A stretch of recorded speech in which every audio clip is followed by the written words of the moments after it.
Hey guys, so today I'm out here working on one of my mini Bowie knives, and I've already got this one heat treated. I just need to start working on the handle process now.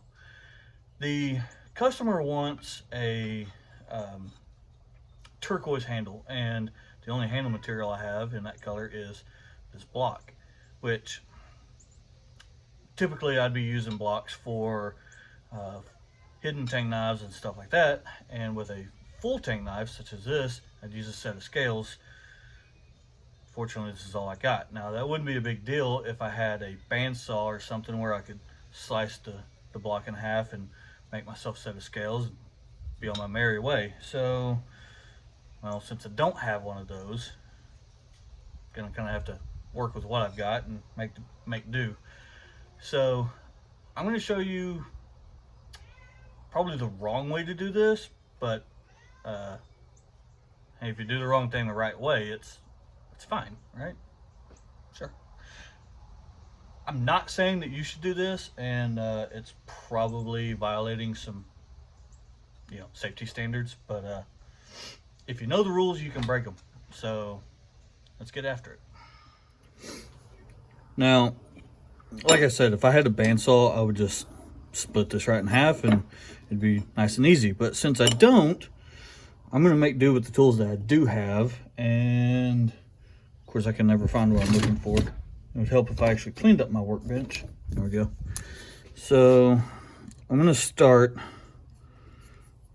by simply drawing out the profile. There we go. And we'll go from there. So to save myself some trouble, even if I had a scroll saw, this would be a lot easier. But again, I don't. I've got a really dull handsaw, which would make nice, very wavy, wonky cuts. And I've got a circular saw, which under the best scenario, those things kind of terrify me. So I'm going to use the wrong tool for the right job. Or is it the right tool for the wrong job? I don't know. As long as I don't lose any appendages, it should be okay.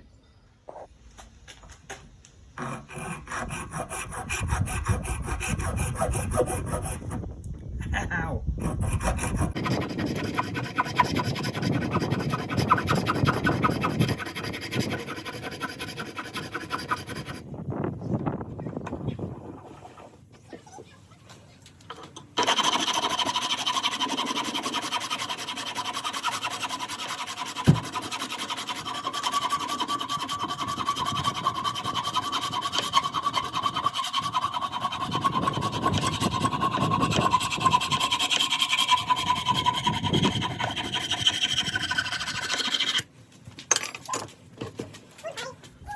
Now, just to prove a point, I cut off that excess bit of the block with my little handsaw, and you can see, well, maybe you can see, I don't know.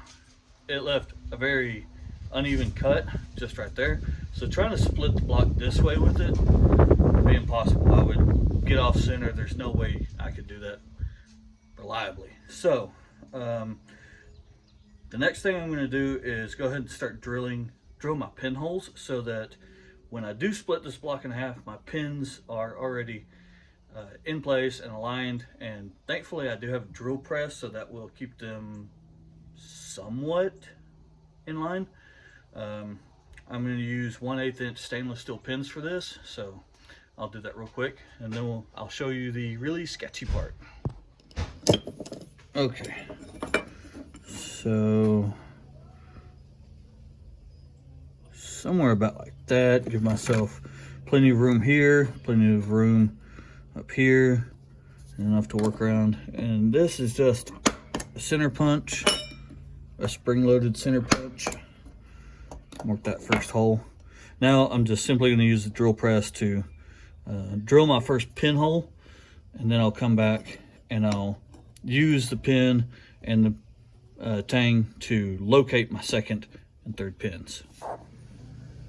Okay, here we go. Since I appear to be out of 1/8 inch stainless steel pin stock, we're going to use brass.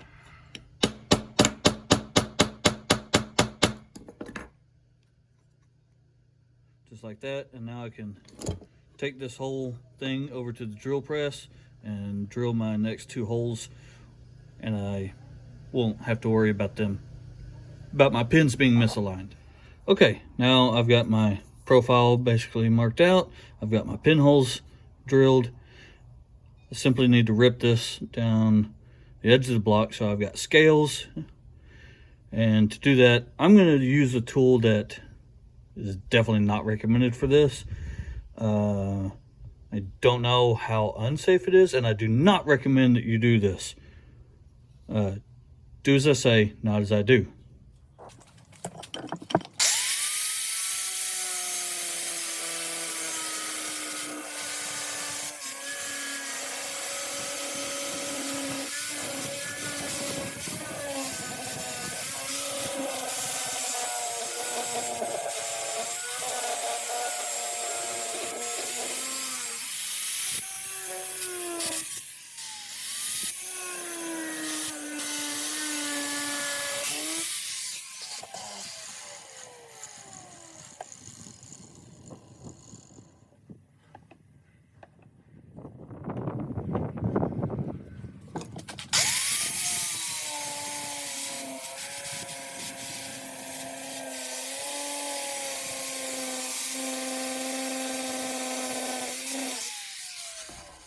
Now, I know what you're thinking. And first off, yes, I am an idiot. Thank you for noticing. Do not do that. Second, you can see how this is the inside of the scales, and it's actually relatively smooth. Not perfect, far from it, but and also you might have noticed that I've got a little bit of a blowout from the drill press going through, but that's okay because I have a very simple way of fixing both of those issues. The outsides become my insides, and all I have to do is clean these up on a piece of 60 grit, 120 grit sandpaper on my granite true stone, and I'm gonna put black G10 liners on the inside of these scales anyway, so that'll all clean up nicely. And then once I profile and shape the outside of the scales, you know, for the actual handle, that you won't even notice. So again, I know that's not the right way to do it, but it worked, didn't it?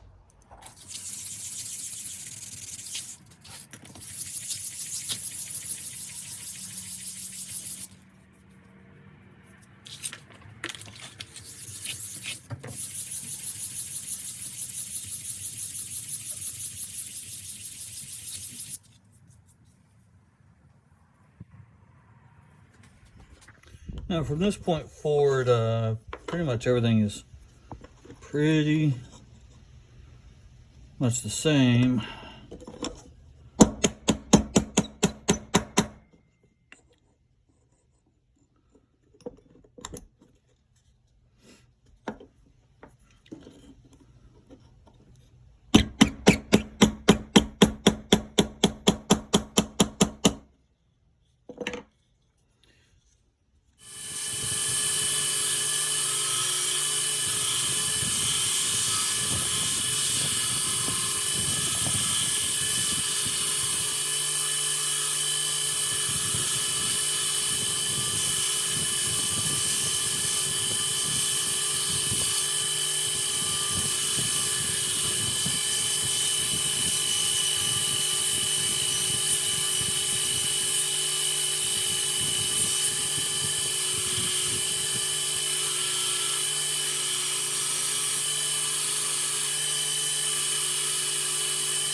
everything is green right now. So I've got the profile of the handle pretty much roughed in. Now I want to dial in the contours, the shape, because obviously this is pretty blocky right now. It's not very comfortable. You might also notice that I've got different pins in. This is just some mild pin stock.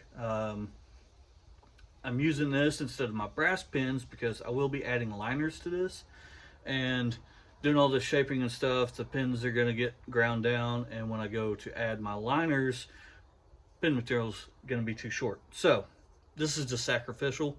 Once I get everything pretty close to where I want it and I actually get it glued up, I'll be using the brass pins that I want, finish dialing everything in, hand sand it, and it'll all be perfect. Using these for this stage of the process, I'm not wasting any material. They're sacrificial. You can also see where I drew that mark. That was just to give me a reference of where I wanted the scales to end, and that way when I take them off the blade, pin them back together, and you saw me doing that on the grinder, I can keep the I guess the bolster area, if these were bolsters, keep that nice and even and rounded, get it the shape I want without having to try to match them. When they're pinned together and tight, it makes it nice and even. Yep, so one step closer.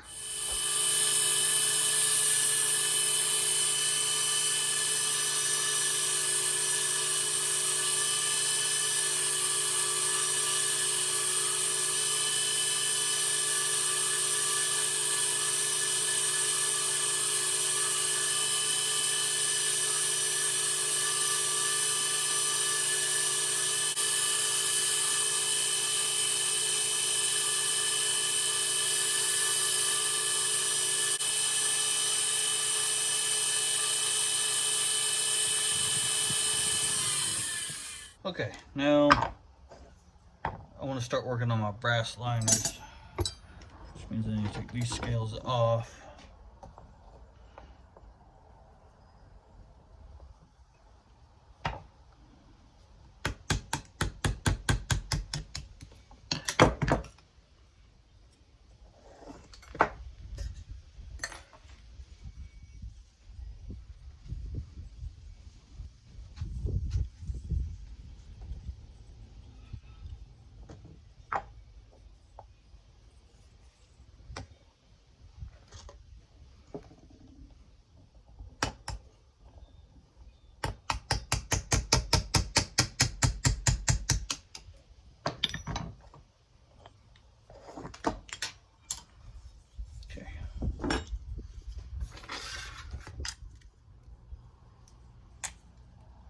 Yeah, that'll work out.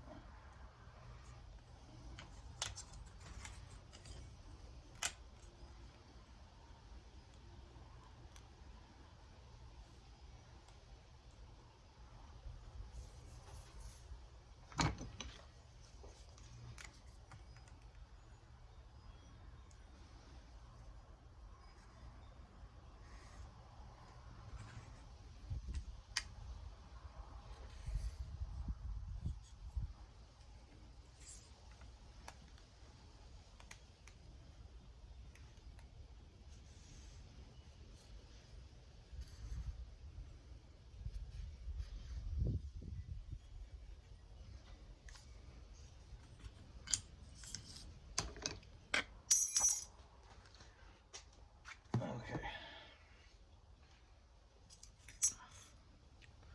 First things first.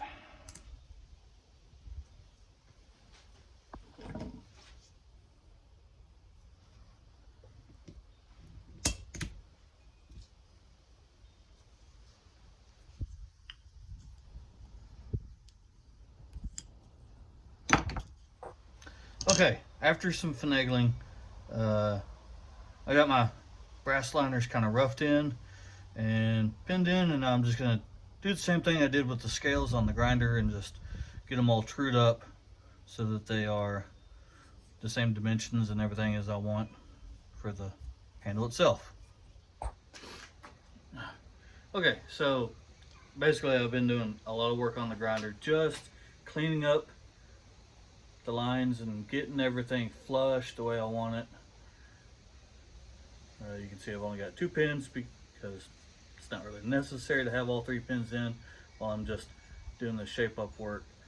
But got it all cleaned up pretty well. The next step is hand sanding this handle. I'm going to chuck it into my bench vise. I haven't even started on the finish on the blade, so I don't have to really worry about scratching it or messing it up. And it's just going to be a lot of tedious little hand sanding. Okay, now try to not be jealous of my highfalutin setup here, but just going to start with some 320.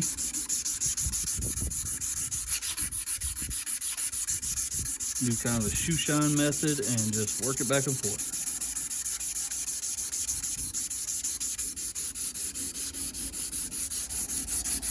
And I'm just trying to work into these contours and get these edges kind of rounded off. I find doing it like this is slower, sure, but it's more consistent than trying to do it on the belt grinder. I end up just making it more of a mess than anything.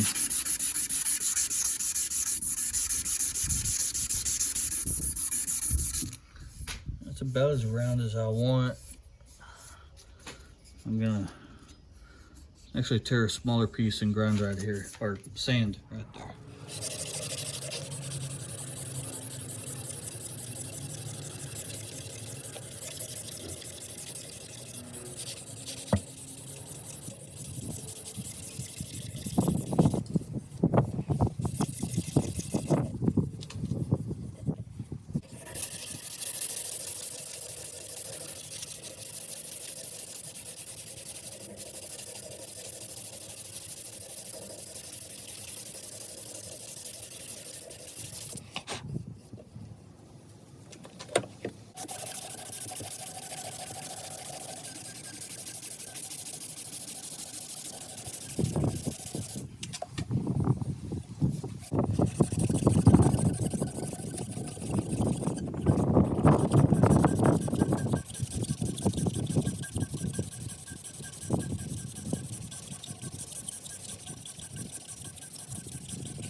That's pretty much going to do it for this video. I don't have anything else to do to the handle other than just a little bit of finish sanding. And I'm not going to do that until I've got the blade finished the way I wanted it. And I'm not going to film all that. So thanks for watching. I hope you enjoyed this. I hope it helped a little bit. Do me a favor, like, share, subscribe, or not, I don't care. Comment down below what you want to see me do next, and we'll see you in the next one.